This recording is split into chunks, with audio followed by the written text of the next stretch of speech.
श्री गणेशाय नमः। दोस्तों, भाइयों बहनों, सबको तृप्ति जोशी शाह का जय श्री कृष्ण। गीता ज्ञान मंजरी नाम की चैनल में आप सबका स्वागत है। आप मुझे लाइक कर सकते हो, सब्सक्राइब कर सकते हो और मेरे साथ हिंदू धार्मिक ग्रंथों में और श्रीमद् भगवद गीता में जुड़े रह सकते हो।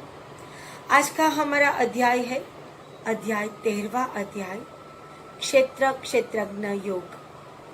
श्री कृष्ण भगवान अर्जुन को श्रीमद् भगवद गीता के माध्यम से एक ही बात बार बार कहते हैं कि तू अपनी आत्मा को परमात्मा में लीन कर दे,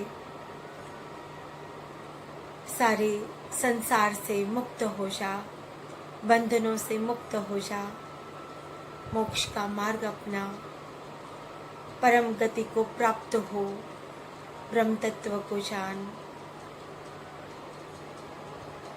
आत्मा को जान। इस अध्याय में अर्जुन श्री कृष्ण भगवान को पूछते हैं कि हे केशव, पुरुष और प्रकृति क्या है, क्षेत्र और क्षेत्रज्ञ क्या है, ज्ञान और ज्ञेय क्या है, कृपा करके आप मुझे बताइए। मैं इन सब के बारे में विस्तार से जानना चाहता हूँ। कृष्ण कहते हैं, जो हमारा शरीर है वो क्षेत्र है, और इस शरीर के बारे में जो जानता है, जो उन आत्मा तक पहुंच पाया है, वो क्षेत्रज्ञ है। सारे क्षेत्रों में जो क्षेत्रज्ञ है वो तू मुझे समझ, और क्षेत्रज्ञ में जो वास्तविक स्वरूप है उसको जो जानता है वो ज्ञानी होता है। और क्षेत्र और क्षेत्रज्ञ के जो तत्व का ऋषि द्वारा वेदों में और ब्रह्म सूत्र के पदों में भी उसको बताया गया है। पंच महाभूतों से बनी ये पूरी सृष्टि, पंच महाभूत अहंकार, बुद्धि, त्रिगुणमयी माया, 10 इंद्रिया, मन तथा 5 इंद्रिया, विषयों, इच्छा, द्वेष, सुख, दुख, स्थूल देह का जो पिंड होता है, चेतना और धृति, विकार से भरा हमारा शरीर, उसको हम क्षेत्र कहते हैं। पंच महाभूतों से बनी पूरी सृष्टि, पंच महाभूतों से बना हमारा शरीर, जिसमें अहंकार है, बुद्धि है, त्रिगुणमयी माया है, विकार है, 10 इंद्रिया है, मुख्य 5 इंद्रिया है, जो हमें, हमारा मन है वो प्रसन्न करता है तो कभी दुख भी देता है। तो जो ये स्थूल शरीर है, नाशवंत शरीर है, उसको हम क्षेत्र कहते हैं। श्री कृष्ण भगवान कहते कि जिस मनुष्य के अंदर अमानी भाव, अदम्भी, अहिंसा, सरलता, क्षमा, आचार्यों की सेवा, पवित्रता, स्थिरता, मानसिक संयम, इंद्रियों पर विषय पर वैराग्य, अहंकार रहित, जन्म मरण और बुढ़ापे के बारे में जो मनुष्य जानता है, उसके रोगों को समझता है, दुख दोषों को जो देखता है, अनासक्ति, पुत्र, स्त्री, घर आदि पर ममता नहीं रखता, नित्य चित्त की समानता, और जो मनुष्य अनन्य भाव से मेरी भक्ति करता है, वो ज्ञानी होता है। जो अमानीपणु, जिसमें कोई मान सम्मान का कोई लोभ नहीं, जो दम्भी नहीं है, अहंकारी नहीं है, जो संयमी है, जो सरल स्वभाव के हैं, जन्म मृत्यु और बुढ़ापा को जो जानता है, जो पीड़ितों को जानता है, किस जन्म जब हमको मिलता है तो जिस तरह से बचपन आता है, उसके बाद जवानी, उसके बाद बुढ़ापा और उसके बाद मृत्यु, और उस पूरे जीवन में हमें दुख देने वाली शरीर की पीड़ाएं भी मिलती हैं, रोग भी मिलते हैं। उन सब को जो जानता है वो मनुष्य मेरा है, मेरा भक्त है, ज्ञानी है। बुद्ध भगवान ने इसी तरह से ही घर का त्याग कर दिया था। उनके ज्योतिष शास्त्र ने बताया था कि राजा महाराजाओं में जन्मे बुद्ध भगवान, जिस दिन उसको पता चल जाएगा कि सब कुछ नाशवंत है, ये सब कुछ क्षणिक है, उसी दिन वो घर का त्याग कर देगा। बहुत आयोजन पूर्वक पूरा महल बनाया था ताकि बुद्ध भगवान उन रोगियों को ना देख पाए, उन बूढ़े लोगों को ना देख पाए। लेकिन कर्म की गति बड़ी न्यारी है। कर्म, हमारे विधाता ने जो कर्म लिखे हैं, हमारे जो लेख लिखे हैं, उसको होना ही होना है। और इसी तरह से बुद्ध भगवान ने सबको देखकर संन्यास ले लिया और मोक्ष की तरफ अपने जीवन पे प्रयाण कर दिया। तो इस तरह से जो जानता है वो ज्ञानी होता है, और जो नहीं जानता वो अज्ञानी होता है।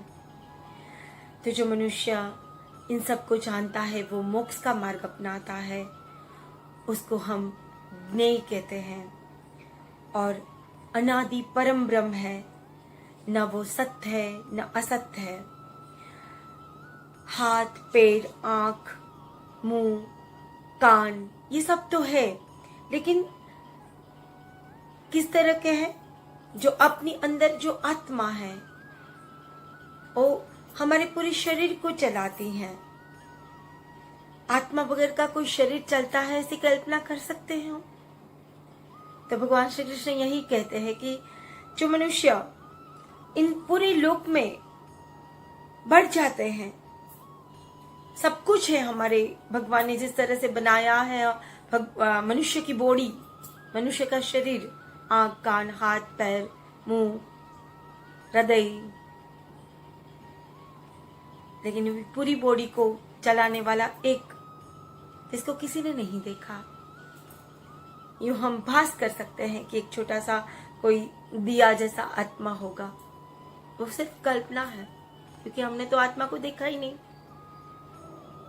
क्योंकि हम जो जिंदा है वो ही एक प्रमाण है। मृत्यु के बाद क्या है किसी को नहीं मालूम। हम लोगों ने रिसर्च किया है इसके बारे में, इसलिए हम सोच सकते हैं, कल्पना कर सकते हैं, लेकिन सच्चाई नहीं पता। तो जो मनुष्य आत्मा को जानता है, आत्मा में संतुष्ट रहता है, वो मनुष्य ज्ञानी होता है।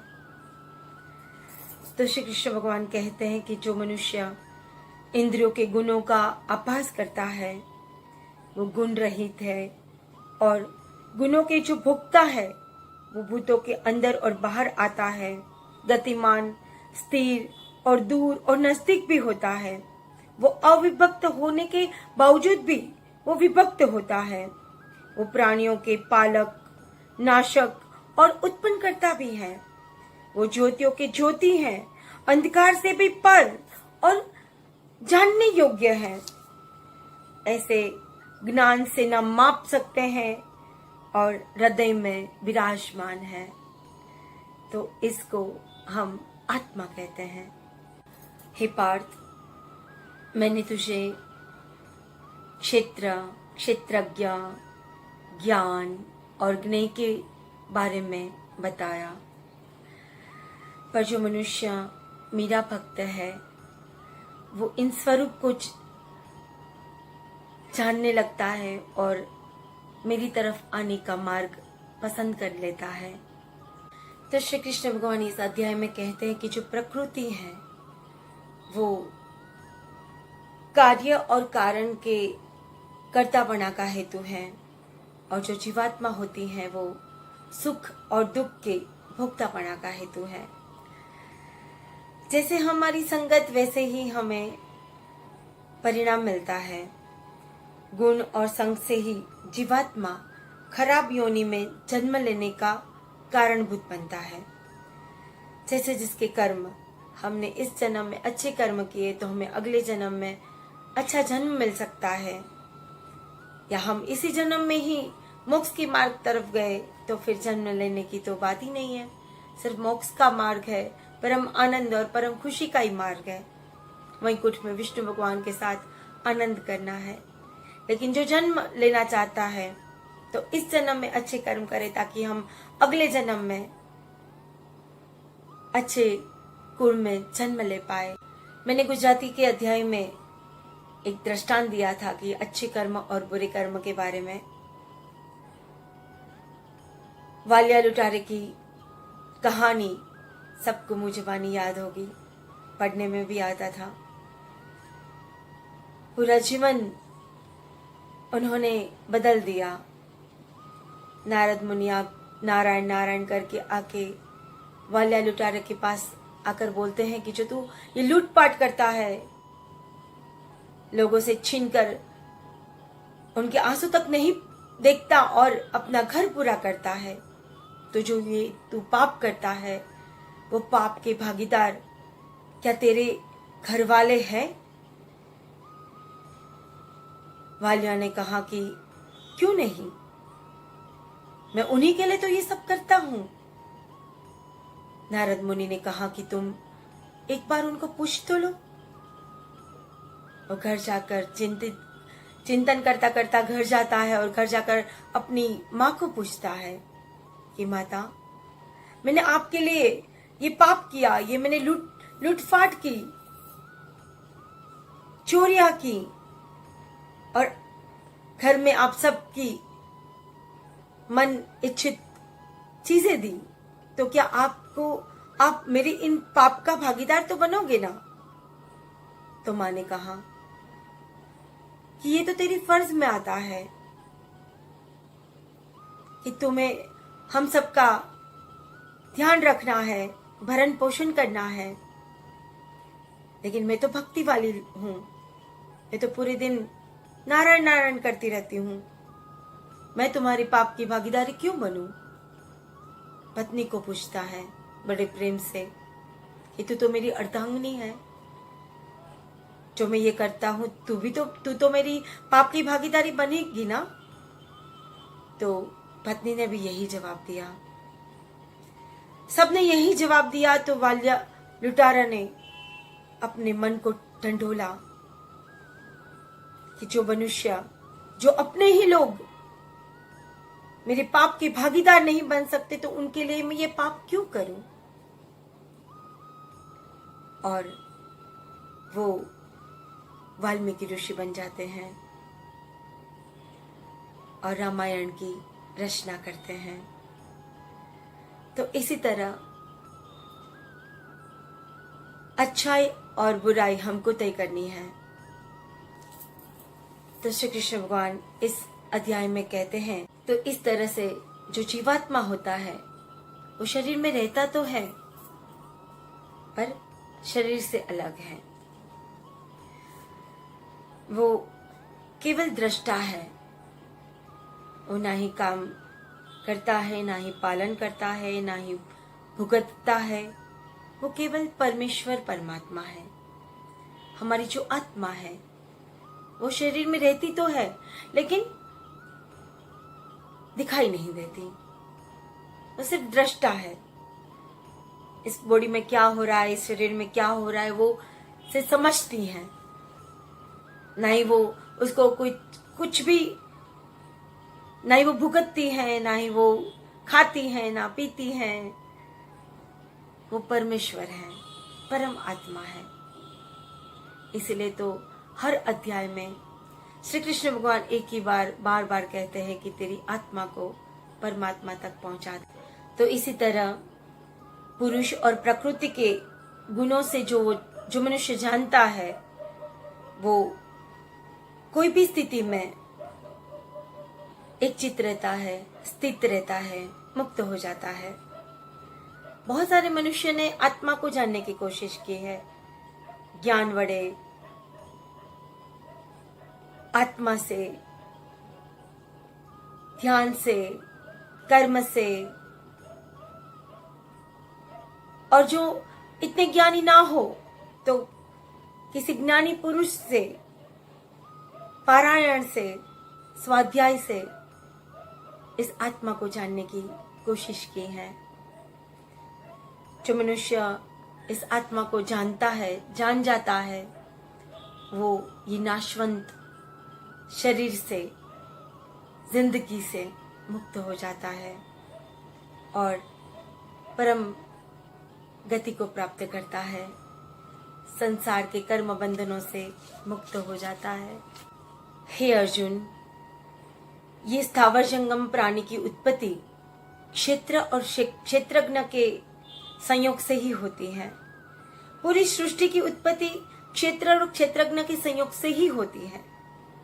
जो मनुष्य सर्व प्राणी में समान परमेश्वर को जानता है, वो सच्ची में सच्चिदानंद को जानता है, ऐसा तो समझ। वो खरे अर्थ से आत्मा को जानता है, भगवान को समझता है, परमेश्वर को समझता है और आखिर में वो मोक्ष तरफ जाता है। जो भी हम कर्म करते हैं वो प्रकृति से ही होती है, ऐसा जो मनुष्य समझता है वो परम ब्रह्म को समझता है, वो ज्ञानी हो जाता है। ये आत्मा, जो मनुष्य आत्मा को अकर्ता समझता है और अलग अलग प्राणियों में सबको एक नजर से देखता है, वो सही अर्थ में क्षेत्र और क्षेत्रज्ञों को जानता हो, वैसा समझ। परमात्मा अनादि और निर्गुण होने के कारण अविकारी होता है। वो कोई भी कर्म बंधनों से लुप्त नहीं होता, मोह नहीं पामता। ये जो देह है उसमें जो आत्मा है वो देही गुणों से दोष वाला नहीं बनता। हे अर्जुन, जैसे सूर्य जगत में प्रकाशित करता है, पूरे जगत को प्रकाशित करता है, वैसे ही आत्मा पूरे ही शरीर को प्रकाशित करती है। जैसे पूरी सृष्टि सूर्यनारायण भगवान के प्रकाश से प्रकाशित होती है और अगर सूर्यनारायण भगवान ना हो तो हम कल्पना कर सकते हैं सिर्फ अंधकार ही अंधकार, अंधेरा ही अंधेरा। तो इसी तरह ही हमारे शरीर के अंदर जो आत्मा है वो पूरे ही शरीर को चलाती है, लेकिन अकर्ता बनकर चलाती है, निरअहंकारी बनकर चलाती है। अगर वो आत्मा हमारे शरीर में से निकल जाए तो हमारा जो देह है वो मृत्यु सैया पर चला जाता है और पंच महाभूतों में विलीन हो जाता है। कैसी भगवान की सृष्टि है। हम आत्मा की बात करते रहते हैं बार बार। उस आत्मा को जो मनुष्य जानता है वो मोह रूपी दलदल से परे हो जाता है। तो हे अर्जुन, जो मनुष्य ज्ञान दृष्टि से क्षेत्र और क्षेत्रज्ञ के भेद को जानता है वो ये माया जाल से मुक्त हो जाता है और परम शांति को प्राप्त करता है, ब्रह्म तत्व को समझने लगता है। इति श्री देवाखंडे ब्रह्म विद्यायाम योग शास्त्रे श्री कृष्ण अर्जुन संवादे 13वां अध्याय समाप्त। श्री कृष्ण कन्हैया लाल की जय। जय श्री कृष्ण।